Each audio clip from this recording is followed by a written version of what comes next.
So I guess we're going to end on a little bit of a down note, unfortunately, because our last category is our most disappointing show of this fall.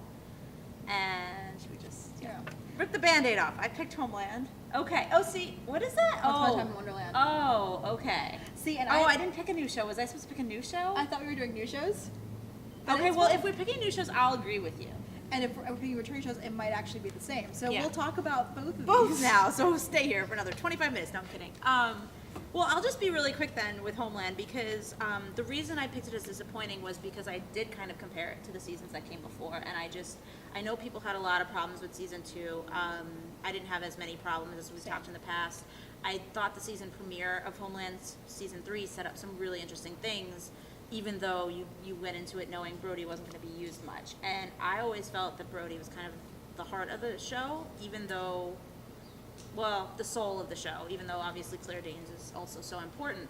And he was always the character that I cared the most about in the sense of watching his journey and watching his struggle and feeling like there's real potential for growth, there's real potential for struggle, and there's real emotional conflict that I want to watch unfold. And so physically removing him from even getting to watch him for so long made me not care about half the season. Like, as interesting as Saul can be, and Mandy Patinkin is a great actor, I didn't care at all about what he and F. Murray Abraham were up to. I legitimately can't even remember half of what they did. I zoned out. It was old white guy syndrome, and I just did not want to pay attention. And I'm not even gonna lie about it. It's true.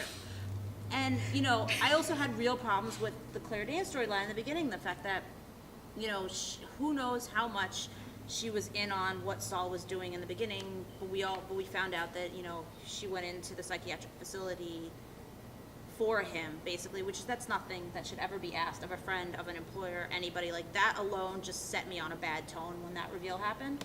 So I was kind of not happy with it pretty early on. And, then to remove Brody from the storyline permanently, I don't want to come back and watch next year. Because, again, I cared more about his story and would he find himself? Would he find redemption? Would he, they sped up all of that because they hadn't had him for so many episodes, and I don't feel that he did find himself again. I don't really feel like he found redemption. I feel like he was grasping at straws at the end, and it was a tragic end, and maybe that's what the character needed or deserved, but I don't get to watch him anymore. And so what is the show next year? I don't want to watch old white guy TV. So I just was disappointed in the fact that, like, the show that I could not wait to watch every week, that I would actively be upset when one episode ended and I didn't have the next one, I found myself this week going, oh, the screener came? I'll get to it when I get to it.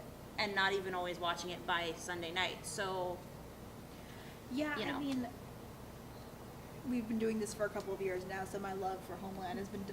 We've seen it. Like, we can track the progress. I'll say, you can track my... I mean, you wanted to rip your skin off. I hugged the poster. Let's be honest. Like, what happened, you guys? And I mean, and that's an interesting... when we started off this season, I'm pretty sure I said this on camera, that after watching the first couple hours, I didn't really know what the season was about. Right. Like, I was compelled by the first couple episodes. Me too. But I didn't really know clearly where they were going. Right. And when we got to the end of episode 4 and they revealed that it was a long con, I understand why people were upset by it, but for me, at least it felt, when I was watching that, my thought was, I love that scene because I think Claire and Mandy together have a great chemistry, and the relationship was fun to watch. But so for me, when I watched that scene, I love the acting, and I definitely had a mindset of, okay, now we know Saul isn't just being a son of a bitch.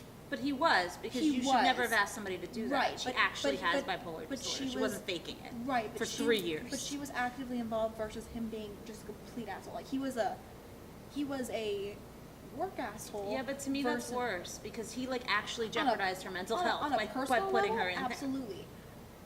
But I thought it made it at least interesting to have her actively involved now, and actually be her choice to be involved in this con. Yes. Versus him just being a big meanie picking on the sick girl. Okay. So I was interested by. But to me, that just made me have problems with both of them, and that made me hate more of the characters and think the characters were doing things that were terrible. So. And I think a lot of people agreed with you. For me, at that moment, I was like, okay, they're both in on this. Where does this go from here? Hopefully, the season will pick up. Right. it didn't. Like, Right. and like, I think you liked Brody more than I did. It's not that I didn't like Brody. I think your attachment to him was a little bit Yeah. greater than mine. Whereas my attachment to him, in some ways, it sounds bad to say that my attachment to him was Carrie and Brody because it's That not. doesn't sound bad, It's not though. even about the romance. It's about the fact that when I think about the show, when I think about 2 of the greatest Yeah. episodes, it is about that fucked up dynamic between Yeah, the two that of them. doesn't- the push pull, and I think that one of the best hours of the season was when they finally reunited. Yeah. Because I think the writers are at their best when they're writing them because they know that that's important. I think Claire and Damien were always at the top of their game. I feel like everyone. But I think the on characters too. I think Right. that's the point. Those characters are oddly lost without each other. Right. And I think part of the issue that I had, attached or otherwise, the psychological levels of both characters are so messed up in so many similar and different ways. Right. It's fascinating that they could have gone through so many different things and still had so many of the same problems. Right. That when you put them together, you see that manifest, but you also see them kind of be at a peace with it. Right. And you didn't get that at Right. all this season. Yeah, I mean, and I will say, the episodes without Brody, they move. I couldn't tell you. I could tell you some of what happened. I couldn't tell you all of what happened. It felt like when he wasn't on screen, the writers didn't necessarily. It didn't feel like the focus was there, Yeah. and it felt like when he came back near the end for that end arc, I felt like the show knew what it was doing, and obviously they did know what they were doing. They were ending. Yeah. They're leading to his death. But at the same it just time, felt imbalanced. Like, it feels like Right. you're sitting around waiting for him to return, and then when he returns, you don't have that much time with him, so you're speeding up things that Right. would have been a lot more interesting had we been able to watch it longer. Right, and Like, it- to see him actually struggle with, does he really want to do this? Does he really want to work for the government that got him in this mess to begin with? Right. Does he, and then when he's over there and he's making those choices again, like, we saw moments of the conflict and, and then the what do I do once I've made Right. my decision, but at that point it was so frenetic because it was at the end.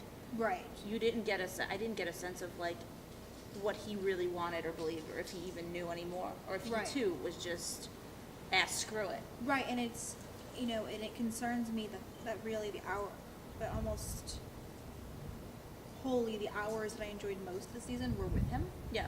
And it concerns me, if they've removed Saul from the equation, obviously he'll still be around and consult But in a different way. It's like, I will watch Homeland season 4. But what And- is it? Not even just what is it, it's like, but do I want to? Like, you know this, I watch things whether I know it's weird. It's weird. I will watch things long after I probably should have stopped them, like, because once you have me for a certain amount of time, or once... That sounds terrible. That sounds terrible. This is like justification of an abusive relationship. Well, I've already been there for 5 years, so I might as well stay till I die. I mean, Until the other person dies. That's the... Okay, that's not Yes. better. No, but it's... I think it's once you see how great a show can be, there's always a hope that it'll get better. Yes. And then it'll return to a But the way place- I look at it is, like, I'll give you a chance, but Right. if I don't like where you're going, and it's not even about it necessarily being quality. If I don't like the story you're telling me, I'm not going to keep with it, because Yeah. why watch something that I'm not enjoying?